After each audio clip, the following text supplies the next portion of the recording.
What's going on guys, Higgs here and welcome back to the channel, and in this video we will take a look at two legendary gear sets that I recommend as it has transformed the way I approach combat and they are not too difficult to get. But I hope you're all having fun in Shadows just like I am. It is such a great game, I can't get enough of it in a minute. But before we start, if you enjoyed the video, please leave a thumbs up rating as this keeps the algorithm happy, and if Assassin's Creed is your thing, subscribe to the channel as well. The first gear set is the Yurei-Walker set for Naoe. What I like most about this set is the stealth aspect behind it. With Naoe, it's all about sneaking around and being a true assassin, and the Yurei-Walker set leans into that style of play perfectly. You can obtain the hood by completing the Yamazaki castle, which is situated south of Yamashiro. You do have to defeat 5 Samurai Daisho though, which is a fair chunk, but I personally like the challenge of facing them, and I think in the beginning to early mid game, I don't think they're too difficult to deal with, but if you just sneak around, deal with the 5 of them, don't worry about any other enemies, just run up to the top of the castle and open that chest and get out of there. But once you have battled your way through and unlocked the chest, you are rewarded with the Yurei-Walker hood. Now, the perk that it comes with is 2 health segments removed when assassinating in the shadows, which is a decent perk. With the game already leaning into stealth, with the ability to hide in the shadows and take out lights so enemies can't see you, knowing you get a chunk of health automatically taken off the enemy with an attack is a nice bonus, as this will allow for an easier and quicker kill. The stats that the hood came with are pretty decent. Now these numbers are slightly inflated because I've been leveling up my equipment. Obviously you get health as standard, but you get critical chance, and mine is at 4%, which is a great stat as critical hits are quite important in Shadows, especially when dealing with tankier enemies. And I've also got a 20% buff in adrenaline gain. Again, that number is slightly inflated, so depending on what level you are, yours might be higher or lower. And adrenaline gain is important as well, as adrenaline is tied to your abilities. The hood also looks really cool as well, with its all black colour and face covering.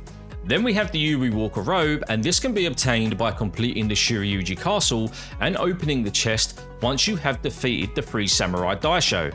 I will add that the robe was easier to obtain than the hood, and this was due to having less enemies and only having 3 Daisho, not 5. Now, the robe itself is really good because of the main perk. Enemies are less efficient at detecting noise. This makes crawling around so much easier, and add to that the hood, you'll be sneaking up on enemies in the shadows and taking them out quietly and quickly. Even if you didn't want the hood, the robe can stand on its own, as being more quiet isn't tied to the shadows or nighttime, and will make crawling in bushes, running along roofs and jumping down a lot less risky. The stats are also nice and tying well with the hood. We've got our health as always. On this you've got crit damage, which I've got 21%, and this is nice as you pair that with the hood, which has crit chance and plus 8% damage with tools. I don't know about you, but hiding in the bushes and hitting enemies or bombs with kunai is super addictive and fun, so with that little buff in damage, that makes a difference. My engraving gives us a 3% chance to knock another health segment off, so if that activates, you'll be doing some serious damage straight from the off, which is going to give you the upper hand when it comes to facing the more tougher enemies. When it comes to mixing this set with masteries to get the most out of it, you could have Assassination's damage, which will remove another segment when carrying out assassination, meaning you get 3 segments of damage straight away. Nightcrawler, which increases damage dealt during the night. This leans into the whole hiding in the shadows, and a smoke bomb, which can get you out of a sticky hole and make you invisible to enemies. I've also got the engraved perk, which gives us a 35% damage buff when facing a single enemy, as the whole point of this is to not be surrounded. This gear set is so much fun guys, and I think having sets that influence a certain style of play is a good thing, as it keeps the game feeling fresh. The next set is the extravagant Kabukimono, and this is worn by Yasuke, and unlike Naoe's gear set, this one is a bit easier to obtain, as you only need to open 2 chests with no enemies to get through. The headgear can be found in the middle of Tamba and just north of the kata in Nurataki Falls, where it's hidden behind the waterfall. The reason why I like using this headgear is because it rewards good parrying, and that's due to the perk, parrying triggers an automatic weak point attack. You basically get a free hit after parrying, and due to the stun mechanic, you can get a few more in as well, meaning more damage. The headgear comes with the standard health attribute along with crit chance and adrenaline gain, which, as we'll find out in a minute, ties in nicely with the robe. I love adrenaline as the abilities are a lot of fun to use, so the more adrenaline, the more you can use your abilities. And some of the abilities in Shadows are a lot of fun, like Yasuke's kick ability. Yeeting enemies off platforms never gets old, and it is quite addictive. Now, the outfit can be found in Tamba, but at the very top of the map on a little island just north of Yura Fishing Village, and again, no enemies are in your way for this one. If you're like me and like having adrenaline for abilities, as we've just talked about, the Kabukimono outfit is a great choice. The perk, which is 100% of an adrenaline chunk with weak point attack, will help keep your adrenaline topped up, and with the headgear triggering a weak point attack upon parrying, you will be doing great damage whilst also getting adrenaline for your abilities.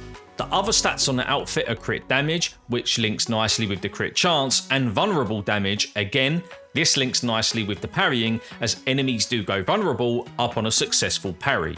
The two engravings I have are can parry unblockable attacks, which makes sense due to the nature of the gear set, and the other one is restore 33% health upon weak point attack, and with the parrying automatically proccing a weak point attack, that is basically free health. You are even more of a tank, as much as Yasuke doesn't need that because he just never seems to die, but in those moments, especially if you're playing on expert mode, just to have that extra 33% there can get you out of trouble. The masteries I'd look at using are Whirlwind and Rising Storm.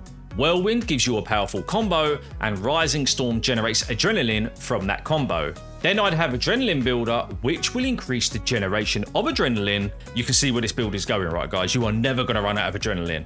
And I'd also have Power Dash, which makes enemies vulnerable, just to complete that circle. And this is why I like using this build, because I do love the abilities in this game. And with this build, you are going to be able to proc them abilities 95% of the time. The downtime is going to be so minuscule, combat is going to be that much easier. I have got the long katana, the turquoise sapphire, with this set as successful parries push nearby enemies back, which is great because in Shadows, having multiple enemies surrounding you is a bit of a pain in the arse if I'm being honest. Both of these sets are great and offer a different spin on combat, plus they look so good, and with transmog in the game, it makes the decision to swap gear even easier. But I've been having a lot of fun with these sets, and hopefully you give them a try, because I think you will have a lot of fun with them too, guys. I am currently working on more of these types of videos because there's so much good gear in Shadows, and the beauty of it is you can mix and match whatever you want, so you can get the good bits of each set and put them together and create even more fun builds. I'm going to be doing breakdowns on all of that goodness with abilities and other little bits as well, so keep your eyes peeled for them videos. That is the end of the video. If you have enjoyed it, please leave a thumbs up rating because it helps the video and the channel out massively, and it keeps the algorithm happy. And if you haven't already, hit that subscribe button as well for more Assassin's Creed content in the future. But as always guys, take care, and I'll see you on the next video.